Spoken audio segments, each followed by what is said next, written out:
அதிமுக புரட்சி தலைவி அம்மா கட்சி வேட்பாளர் மதுசூதனன் ஆர்கே நகர் தொகுதியில் தீவிர வாக்கு சேகரிப்பில் ஈடுபட்டு வருகிறார். பிரச்சாரத்தினிடையே செய்தியாளர்களிடம் பேசிய அவர், தீபா அரசியல் தெரியாத குழந்தை என குறிப்பிட்டார்.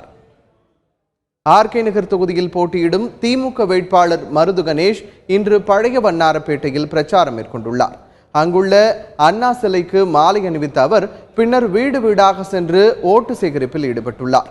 தாம் இந்த தொகுதியை சேர்ந்தவன் என்பதால் மக்களிடம் நல்ல வரவேற்பு உள்ளதாக மருது கணேஷ் தெரிவித்தார். ஆர்கே நகரில் திமுகவின் பிரச்சார பொதுக்கூட்டம் இன்று மாலை நடைபெறுகிறது.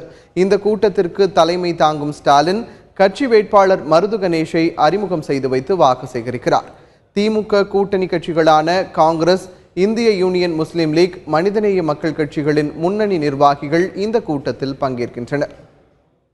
சென்னை ஆர்கே நகர் தொகுதியில் போட்டியிடும் பாஜக வேட்பாளர் கங்கை அமரன் இன்று பல்வேறு இடங்களில் வாக்கு சேகரிப்பில் ஈடுபட்டு வருகிறார். மேளதாளங்கள் முழங்க வீதி வீதியாக சென்று மக்களை சந்தித்த அவர் வாக்கு சேகரித்து வருகிறார். பிரச்சாரத்தினிடையே செய்தியாளர்களிடம் பேசிய கங்கை அமரன், தமிழ்நாட்டில் 50 ஆண்டுகளாக மக்களுக்கான திட்டங்கள் செயல்படுத்தப்படவில்லை என்று குற்றம் சாட்டினார்.